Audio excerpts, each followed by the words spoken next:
Sa Pilipinas, ang manananggal ay hindi lamang isang alamat, ito ay isang matinding takot na humahati sa gabi. Ang nilalang na ito, ang babaeng humihiwalay sa kanyang itaas na katawan at lumilipad gamit ang malalaking pakpak, ay matagal nang sumasalamin sa pinakamalalim na pangamba ng bansa. Sa kasalukuyan, dumarami ang mga ulat ng mga nakakita, mula sa malalayong probinsya hanggang sa mga urbanong lugar. Mga kakaibang ilaw sa himpapawid, mga hugis na hindi maipaliwanag, at ang pagkalat ng panibagong histerya. Ngunit paano kung ang pinakatinding halimaw ay hindi nagmumula sa kadiliman, kundi sa loob ng ating sariling pangunawa? Sinasabing nakita nila ang manananggal, ngunit ano talaga ang nakita ng kanilang mga mata sa ilalim ng limitadong liwanag ng buwan? Sinasaliksik ng pag-aaral na ito kung paanong ang matinding paniniwala, ang kapangyarihan ng social contagion, at ang mga limitasyon ng ating utak ay nagtutulak sa atin na makita ang inaasahan nating makita. Ito ay isang paglalakbay na hindi naglalayong patunayan ang halimaw, kundi upang ilantad ang katotohanan sa likod ng mga anino at ang kapangyarihan ng ating isip na bumuo ng takot. Ang manananggal. Hindi ito simpleng kwento na ikinukwento sa tabi ng apoy. Sa Pilipinas, ito ay isang matinding takot na may matibay na pundasyon sa kolektibong kamalayan. Ang imahe ay malinaw, isang babaeng humihiwalay sa kanyang ibabang katawan, ang itaas na bahagi ay lumilipad sa gabi, naghahanap ng biktima, madalas ay mga buntis na kababaihan. Ang mga ulat ng mga nakakita ay dumarami, mula sa mga liblib na baryo hanggang sa mga lugar na may limitadong liwanag. Ngunit ang tanong ay hindi kung totoo ang manananggal, kundi kung bakit patuloy natin itong nakikita. Ang pag-aaral na ito ay hindi naglalayong patunayan o pabulaanan ang mitolohiya. Sa halip, layunin nitong tuklasin ang pinakamalalim na mekanismo ng ating isip na nagtutulak sa atin na bigyan ng anyo ang mga anino. Ito ay isang paglalakbay sa sikolohiya ng pangunawa, kung paanong ang ating utak ay nagiging isang tagalikha ng halimaw kapag ang impormasyon ay kulang. Ang gabi ay ang perpektong kanbas para sa maling pagkakakilanlan. Sa dilim, ang kakayahan ng ating mata na makita ang detalye at kulay ay lubhang nababawasan. Ang ating paningin ay umaasa sa dalawang uri ng photoreceptors, ang cones, na responsable para sa kulay at matalas na paningin sa liwanag, at ang rods, na mas sensitibo sa mababang liwanag ngunit nagbibigay lamang ng black and white na imahe. Sa sandaling lumubog ang araw, ang ating paningin ay lumilipat mula sa photopic cone-driven patungo sa scotopic rod-driven vision. Ang resulta ay isang malabo, mababang resolusyon na larawan ng mundo. Ang kakulangan ng visual na impormasyon ay lumilikha ng isang cognitive vacuum. Sa halip na tanggapin ang kalabuan, ang utak, na likas na naghahanap ng kaayusan at kahulugan, ay otomatikong pinupunan ang mga nawawalang piraso. Dito pumapasok ang konsepto ng pareidolia, ang psikolohikal na fenomenon kung saan ang utak ay nagbibigay ng pamilyar na kahulugan sa mga random o malabong stimuli. Karaniwan itong makikita sa pagkakita ng mukha sa ulap o sa isang saksakan ng kuryente. Ngunit kapag ang pareidolia ay inilapat sa isang matinding kultural na takot tulad ng manananggal, ang resulta ay nagiging isang nakakatakot na katotohanan. Isipin ang isang malaking paniki, o isang kakaibang hugis ng sanga na gumagalaw sa hangin, o marahil ay isang drone na may kakaibang ilaw na lumilipad sa malayo. Sa ilalim ng normal na liwanag, madali nating makikilala ang mga ito. Ngunit sa ilalim ng scotopic vision, ang mga hugis na ito ay nagiging malabo, ang distansya ay nagiging mahirap tantiyahin, at ang anumang mabilis na paggalaw ay nagiging isang blur. Kapag ang isang individual ay may matinding kaalaman at paniniwala sa manananggal, ang utak ay mayroon ng isang pre-existing template ng takot. Ang malabong hugis sa kalangitan ay hindi na isang paniki, ito ay ang lumilipad na torso. Ang kakaibang tunog ng hangin ay hindi na ihip ng hangin, ito ay ang tunog ng mga pakpak. Ang manananggal ay hindi lamang isang nilalang na lumilipad, ito ay isang cultural schema na nagbibigay ng porma sa mga takot na hindi natin kayang ipaliwanag. Sa mga komunidad na may matinding paniniwala, ang simpleng pagkakita ng isang bagay na hindi maipaliwanag ay agad na ikinakabit sa pinakamalapit na paliwanag na mayroon ang kultura, ang halimaw. Ang prosesong ito ay tinatawag na cognitive priming. Kapag ang isang tao ay nakaranas ng matinding pag-uusap tungkol sa manananggal, o nakarinig ng mga ulat sa balita, ang kanilang isip ay na-prime na. Sila ay mas handa, sa isang subconscious level, na makita ang manananggal sa halip na maghanap ng isang lohikal na paliwanag. Higit pa sa pareidolia at cognitive priming, kailangan nating suriin ang papel ng confirmation bias. Kapag ang isang tao ay nakakita ng isang bagay na malabo at nagpasya na ito ay ang manananggal, ang confirmation bias ay nagsisimulang gumana. Ang utak ay aktibong maghahanap at magbibigay diin sa anumang impormasyon na sumusuporta sa paunang paniniwala, habang binabaliwala o binibigyan ng ibang interpretasyon ang mga ebidensya na sumasalungat dito. Halimbawa, kung ang isang tao ay nakakita ng isang pulang ilaw na gumagalaw ng mabilis sa gabi at naghinala na ito ay ang manananggal, ang susunod na araw, kapag may nakitang patay na hayop sa kanilang bakuran, agad nilang ikakabit ang dalawang insidente, kahit na walang direktang koneksyon. Ang patay na hayop ay nagiging ebidensya ng presensya ng halimaw na nagpapatibay sa kanilang unang maling pagkakakilanlan ng ilaw. Ang bawat kasunod na malabong insidente ay nagpapatibay lamang sa naratibo na nagpapalakas sa paniniwala na ang manananggal ay tunay at aktibo sa kanilang lugar. Ang mga ulat ng mga sightings ay madalas na nagaganap sa mga lugar na may mababang antas ng light pollution at limitadong access sa modernong teknolohiya ng pagsubaybay. Ito ay nagpapalakas sa psikolohikal na epekto. Sa isang lugar na walang CCTV, walang drone footage, at walang malinaw na paliwanag mula sa mga otoridad, ang mito ay nagiging ang pinakamadaling at pinakamabilis na paraan upang ipaliwanag ang hindi maipaliwanag. Ang manananggal ay nagbibigay ng isang narrative closure sa isang nakakatakot na kalabuan. Mas madaling harapin ang isang kilalang kasamaan kaysa tanggapin ang kawalan ng kontrol sa hindi alam.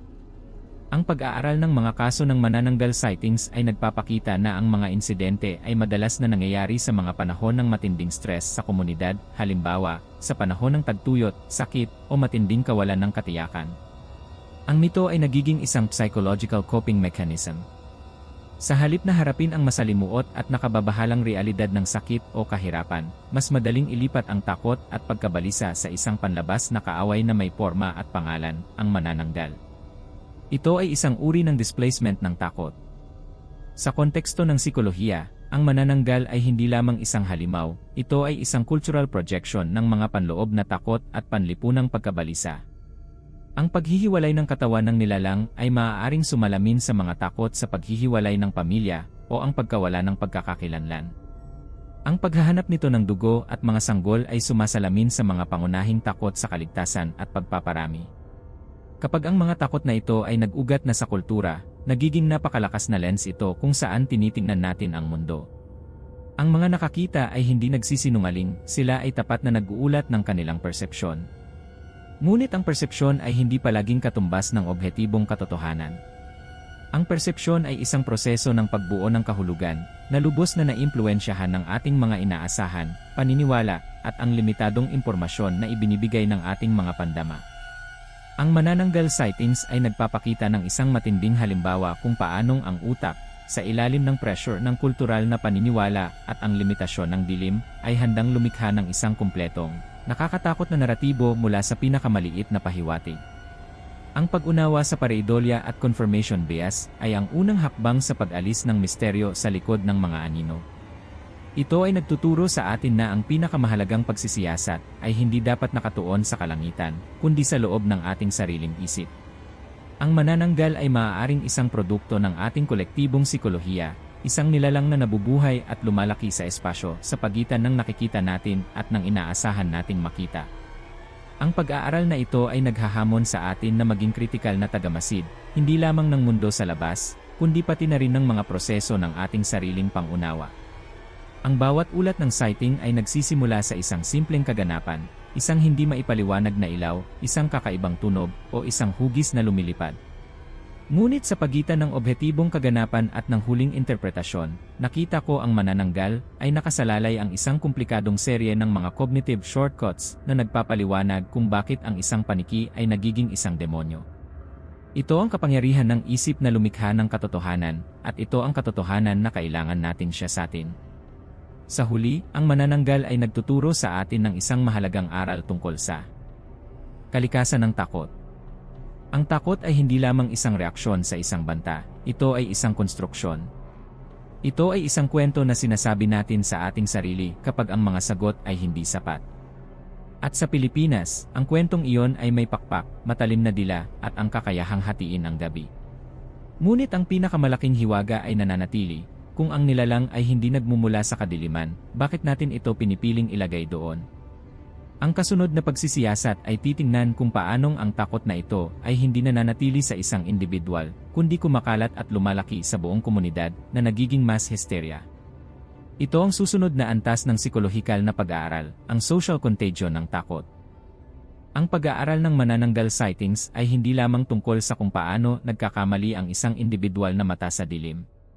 Ito ay isang mas malalim na pagsisid sa kung paano ang isang maliit na butil ng takot ay maaaring maging isang malaking alon ng kolektibong pagkabalisa. Kapag ang isang tao ay nagulat ng isang kakaibang pangyayari, ang kanilang persepsyon ay nakikipag-ugnayan sa isang komunidad na mayroon ng matibay na balangkas ng paniniwala. Dito pumapasok ang konsepto ng social contagion o ang pagsasalin ng emosyon at paniniwala sa pagitan ng mga tao. Ang takot, tulad ng isang nakakahawang sakit, ay mabilis na kumakalat. Hindi ito nangangailangan ng pisikal na ebidensya, ang kailangan lamang ay ang emosyonal na koneksyon at ang pagiging bukas sa mungkahi. Sa psikolohiya, tinatawag itong suggestibility. Sa isang komunidad na matagal nang nabubuhay sa ilalim ng anino ng manananggal, ang bawat hindi maipaliwanag na tunog, bawat kakaibang anino, ay handa nang bigyan ng kahulugan sa loob ng umiiral na mitolohiya. Kapag ang isang iginagalang na miyembro ng komunidad ay nagpahayag, nakita ko ito, ang pahayag na iyon ay nagiging lisensya para sa iba na maghanap at makita ang parehong bagay. Ang pagdududa ay nagiging isang banta sa panlipunang pagkakaisa, habang ang pagtanggap sa kwento ay nagpapatibay sa pagkakaisa ng grupo. Ang epekto ng social contagion ay lalong lumalaki sa mga sitwasyon ng mataas na stress o kawalan ng katiyakan. Sa mga liblib na lugar, kung saan ang mga serbisyong pangkalusugan at pang-edukasyon ay limitado, at ang mga paliwanag sa agham ay hindi madaling makuha, ang mga supernatural na naratibo ay nagbibigay ng isang kaayusan sa kabuluhan. Ang manananggal ay nagiging isang madaling target para sa lahat ng mga problema ng komunidad, sakit, biglaang pagkamatay, o pagkalaglag ng sanggol. Sa halip na harapin ang kalabuan ng medikal o panlipunang mga isyu, mas madaling ituro ang isang nilalang na may pakpak. Kapag ang social contagion ay umabot sa kritikal na masa, ito ay nagiging mass hysteria o kolektibong delusyon.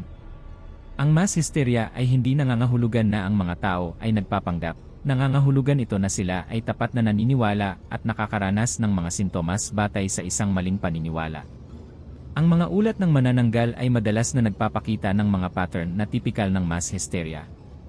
Halimbawa, ang mga tao ay nag-uulat ng magkatulad na pisikal na sensasyon, bigla ang lamig, pakiramdam ng bigat sa dibdib, o hindi maipaliwanag na sugat na lahat ay iniugnay sa pag-atake ng nilalang, kahit na walang objektibong ebidensya ng pisikal na pakikipag-ugnayan. Ang kapangyarihan ng mass hysteria ay nakasalalay sa pagkawala ng individual na kritikal na pag-isip sa pabor ng kolektibong damdamin. Sa isang sitwasyon ng panik, ang utak ay nag-ooperate sa isang primitive na mode ng kaligtasan. Ang lohika ay isinasantabi, at ang pangangailangan na sumunod sa grupo para sa kaligtasan ay nagiging dominante. Kung ang lahat sa nayon ay nagsasabing nakita nila ang isang lumilipad na anino, ang individual na nagdududa ay nakararamdam ng matinding panlipunang presyon na sumang-ayon, o mas masahol pa, ay magsimulang makita ito mismo. Ang pag-aaral sa mga kaso ng mass hysteria sa kasaysayan, kahit sa mga kontekstong hindi supernatural, ay nagpapakita na ang mga sintomas ay maaaring maging totoo, kahit na ang sanhi ay psikolohikal. Ang isang tao na naniniwala na siya ay inatake ng manananggal ay maaaring magpakita ng mga tunay na sintomas ng trauma, tulad ng insomnia, matinding pagkabalisa, o psychosomatic illnesses.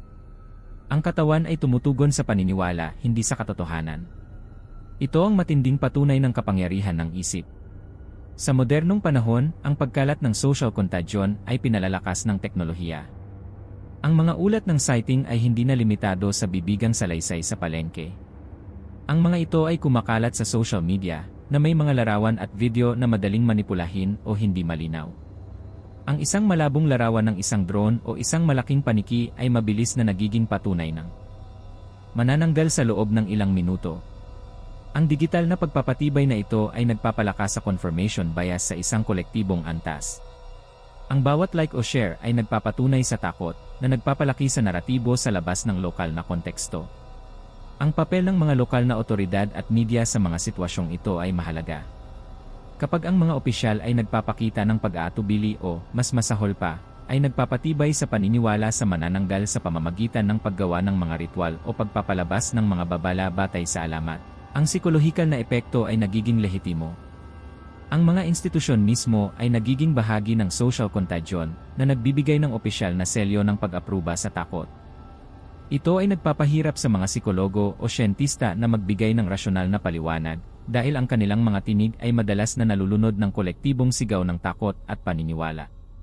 Ang manananggal sa konteksto ng mass hysteria ay nagiging isang panlipunang mekanismo ng kontrol. Sa ilang mga kaso, ang paniniwala sa nilalang ay ginagamit upang ipaliwanag ang mga panloob na tensyon o salungatan sa loob ng komunidad. Ang mga taong itinuturing na iba o mga taong may kakaibang pag-ugali ay maaaring akusahan na sila ang nilalang o ang mga kasabwat nito. Ito ay isang uri ng scapegoating na nagpapahintulot sa komunidad na ilabas ang kanilang galit at pagkabalisa sa isang ligtas, mitolohikal na target. Ang paghahanap ng manananggal ay nagiging isang paraan upang linisin ang komunidad mula sa mga panloob na banta, kahit na ang mga banta ay gawa-gawa lamang. Ang pag-unawa sa social contagion at mass hysteria ay nagbibigay liwanag sa kung bakit ang mga alamat tulad ng manananggal ay nananatiling matatag sa kabila ng modernisasyon. Ang mga ito ay hindi lamang mga kwento, ang mga ito ay mga kolektibong karanasan na nagpapatibay sa pagkakakilanlan at panlipunang istruktura. Ang manananggal ay nagbibigay ng isang shared reality, isang karaniwang kaaway na nagbubuklod sa mga tao sa takot. Ang pagkakabuklod na ito ay nagbibigay ng psikolohikal na kaginhawaan, kahit na ang presyo ay ang patuloy na pamumuhay sa ilalim ng anino ng isang gawa-gawang halimaw.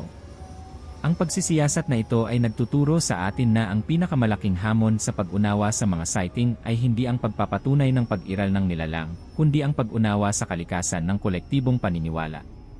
Bakit mas pinipili ng tao na maniwala sa isang bagay na nakakatakot kaysa tanggapin ang kalabuan ng hindi alam?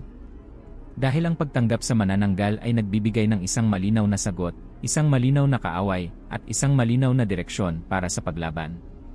Ang pagtanggap sa psikolohikal na paliwanag ay nangangailangan ng mas matinding kritikal na pag-isip at ang pagharap sa katotohanan na ang ating sariling isip ang maaaring pinagmulan ng pinakamalaking takot. Ang mga ulat ng manananggal ay nagpapakita ng isang mahalagang aral. Ang katotohanan ay madalas na mas nababaluktot kaysa sa iniisip natin, lalo na kapag ito ay hinuhubog ng kolektibong takot. Ang pag-aaral ng mga sighting ay nagiging isang pag-aaral ng kultural na sikolohiya ng Pilipinas, isang pag-aaral sa kung paano ang mga sinaunang alamat ay patuloy na nagdidikta sa modernong persepsyon. Ang mga lumilipad na anino ay maaaring mga paniki, o mga drone, o simpleng optical illusions, ngunit ang takot na nararamdaman ng komunidad ay tunay. At ang takot na yon, na pinatibay ng social contagion at mass hysteria, ay nagiging isang puwersa na kasing lakas, o mas malakas pa, kaysa sa anumang halimaw na may pakpak. Ang susunod na hakbang ay ang pagtingin sa mga praktikal na epekto ng mga paniniwalang ito sa kalusugan ng publiko at panlipunang kaayusan, at kung paano maaaring gamitin ang psikolohiya upang mapawi ang kolektibong pagkabalisa. Ang manananggal ay hindi lamang isang mitolohiya, ito ay isang patuloy na eksperimento sa kapangyarihan ng isip ng tao. Mula sa mga anino ng gabi, natuklasan natin na ang manananggal ay hindi lamang isang nilalang na lumilipad, ito ay isang salamin ng ating kolektibong psikolohiya. Ang paglalakbay na ito ay nagdala sa atin lampas sa mga kwento ng dugo at pakpak, patungo sa mas komplikadong larangan ng kognitibong agham at panlipunang dinamika. Ang resolusyon sa misteryo ng mga pagpapakita ay hindi matatagpuan sa paghahanap ng isang katawan na nahiwalay, kundi sa pag-unawa sa kung paano ang ating isip ay nagtatayo ng katotohanan. Ang mga kaso ng manananggal sightings ay nagbigay diin sa isang mahalagang aral. Ang ating pangangailangan para sa kaayusan ay mas malakas kaysa sa ating pagtanggap sa kalabuan. Sa harap ng isang hindi maipaliwanag na ilaw sa kalangitan, o isang malabong anino sa madilim na kakahuyan, ang isip ng tao ay natural na naghahanap ng isang pamilyar na paliwanag. Ang manananggal, bilang isang matatag na kultural na arketipo, ay nagbibigay ng agarang sagot. Ito ay isang mas madaling tanggapin na katotohanan, kaysa sa pagharap sa posibilidad na ang ating sariling paningin ay nagkakamali, o na ang ating komunidad ay nabiktima ng mass hysteria. Ang tunay na pinsala ng alamat na ito ay hindi sa mga biktima na sinasabing dinukot ang puso o atay, ito ay nasa pagguho ng tiwala at ang pagpapalakas ng takot sa loob ng lipunan. Ang patuloy na paniniwala ay nagdudulot ng chronic hypervigilance, isang estado ng patuloy na pagkaalerto na nakakaapekto sa kalusugan ng isip. Ang mga komunidad na nababalot ng takot sa manananggal ay nagpapakita ng mas mataas na antas ng pagkabalisa, sleep deprivation, at paranoia. Ang takot ay nagiging isang psikolohikal na epidemya na kumakalat ng mas mabilis kaysa sa anumang pisikal na sakit, na pinatitibay ng mabilis na pagkalat ng impormasyon o maling impormasyon sa modernong panahon. Ang pag-aaral ni Ace Bantug at ng kanyang koponan ay nagpapakita na ang bawat ebidensya ng manananggal ay maaaring ipaliwanag sa pamamagitan ng pinagsamang epekto ng pareidolia, confirmation bias, at social contagion. Ang mga tunog na parang tiktik ay maaaring mga paniki, ibon, o malalayong ingay na binibigyang kahulugan ng isang isip na handa ng maniwala. Ang mga kakaibang ilaw ay maaaring mga drone, eroplano, o optical illusions na dulot ng atmospheric conditions. Ang pagkilala sa mga ito bilang manananggal ay hindi isang pagpapatunay ng nilalang, kundi isang pagpapakita ng kung gaano kadali tayong makita ang inaasahan nating makita. Ang manananggal ay hindi nagpapakita dahil ito ay umiiral dahil patuloy nating hinahanap ito sa dilim. Ang pagtatapos ng pagsisiyasat na ito ay nagtuturo sa atin na ang pinakamalaking hamon ay hindi ang pagpapatunay o pagpapabulaan ng mitolohiya, kundi ang pagpapaunlad ng kritikal na pag-iisip bilang isang panlaban sa kolektibong pagkabalisa. Ang kritikal na pag-iisip ay ang tunay na bawang at asin laban sa nilalang na ito. Ito ay nagbibigay kapangyarihan sa mga individual na tanungin ang kanilang sariling persepsyon, suriin ang ebidensya, at tanggapin ang posibilidad na ang isang pangyayari ay maaaring walang supernatural na paliwanag. Sa konteksto ng Pilipinas, ang manananggal ay sumasalamin din sa mas malalim na existential fears. Ang nilalang na ito ay madalas na naugnay sa mga tema ng pagdadalang tao, pagkawala, at sakit. Sa isang lipunan kung saan ang akses sa modernong pangangalaga sa kalusugan ay hindi pantay, ang manananggal ay nagiging isang madaling paliwanag para sa mga hindi maipaliwanag na kamatayan, pagkakuha, o mga karamdaman. Ito ay nagbibigay ng isang pangalan at isang mukha sa kalungkutan at kawalan ng kontrol. Sa halip na harapin ang mga komplikadong isyu ng pampublikong kalusugan o kahirapan, mas madaling ituro ang daliri sa isang halimaw na may pakpak. Ang mitolohiya ay nagiging isang coping mechanism na nagpapahintulot sa komunidad na iproseso ang trauma sa pamamagitan ng isang pamilyar na kultural na lente. Ang pag-unawa sa psikolohiya ng manananggal ay nagbubukas ng daan para sa mas makabuluhang interbensyon. Hindi sapat na sabihin lamang sa mga tao na ang nilalang ay hindi totoo. Ang mas epektibong diskarte ay ang pagtugon sa mga ugat ng takot, ang kawalan ng katiyakan, ang kakulangan ng impormasyon, at ang pre-existing na pagkabalisa. Sa pamamagitan ng pagpapalakas ng edukasyon sa agham, pagpapabuti ng transparency sa mga ulat ng hindi pangkaraniwang pangyayari, at pagbibigay ng mental health support, ang lipunan ay unti-unting makakawala sa siklo ng kolektibong pagkabalisa. Ang manananggal ay nag-aalok ng isang malinaw na kaaway, isang target para sa galit at pagkakaisa. Ngunit ang katotohanan na inihayag ng psikolohiya ay mas nakakagambala. Ang kaaway ay hindi lumilipad sa kalangitan, ito ay nakatago sa loob ng ating sariling kognitibong mga limitasyon. Ang pagtanggap sa katotohanan ito ay nangangailangan ng mas matinding lakas ng loob kaysa sa paghahanap ng isang halimaw. Ito ay nangangailangan ng lakas ng loob na harapin ang ating sariling mga pagkakamali sa pag-iisip, ang ating pagiging madaling maapektuhan ng suhestyon, at ang ating pagnanais na maniwala sa isang bagay na mas malaki kaysa sa ating sarili. Ang alamat ng manananggal ay mananatiling isang mahalagang bahagi ng kultural na tela ng Pilipinas. Ito ay isang testamento sa kapangyarihan ng oral tradition at ang lalim ng kolektibong imahinasyon. Ngunit ang ating pagsisiyasat ay nagtapos sa isang matibay na konklusyon. Ang mga sightings ay hindi mga patunay ng supernatural, kundi mga patunay ng kapangyarihan ng isip ng tao na magbigay kahulugan, mag-imbento, at maniwala. Sa huli, ang paghahanap ng katotohanan ay nagdadala sa atin pabalik sa ating sarili. Ang manananggal ay isang kwento na sinasabi natin sa ating sarili upang ipaliwanag ang mga bagay na hindi natin maintindihan. Sa pamamagitan ng pag-unawa sa pareidolia, confirmation bias, at social contagion, binibigyan natin ng liwanag ang mga anino. Ang mga lumilipad na katawan ay nagiging mga simpleng optical illusions, ang mga nakakatakot na tunog ay nagiging natural na fenomena, at ang malaking takot ay nagiging isang aral sa kognitibong agham. Ang alamat ay hindi namamatay, ito ay nagbabago. Ngunit sa modernong panahon, mayroon tayong mga kasangkapan, ang agham at psikolohiya, upang suriin ang mga alamat na ito ng may kritikal na pananaw. Ang pagtatapos ng misteryo ng manananggal ay hindi ang pagpatay sa halimaw, kundi ang pagkilala na ang halimaw ay matagal nang nakatira sa loob ng ating kolektibong kamalayan. Ang tunay na kaligtasan ay hindi nagmumula sa paghahanap ng asin o bawang, kundi sa paglinang ng isang isip na hindi madaling malinlang. Ang manananggal ay hindi isang nilalang na dapat katakutan sa gabi, kundi isang paalala ng kung gaano kalaki ang kapangyarihan ng ating sariling isip. Ang mga anino ay magpapatuloy na lumipad, ngunit ngayon, mayroon tayong kakayahan na makita ang mga ito hindi bilang mga demonyo, kundi bilang mga produkto ng ating sariling persepsyon. Ang dokumentaryong ito ay nagtatapos sa pag-asa na ang pag-unawa sa sikolohiya ay magpapalaya sa atin mula sa takot, na nagpapatunay na ang pinakamalaking liwanag laban sa kadiliman ay ang liwanag ng kaalaman at kritikal na pag-isip. Ito ang huling pagtatapos sa alamat ng manananggal. Ito ay isang pag-aaral sa kung paano ang takot ay nagiging katotohanan, at kung paano ang katotohanan ay maaaring maging isang kalasag laban sa takot. Ang misteryo ay nalutas.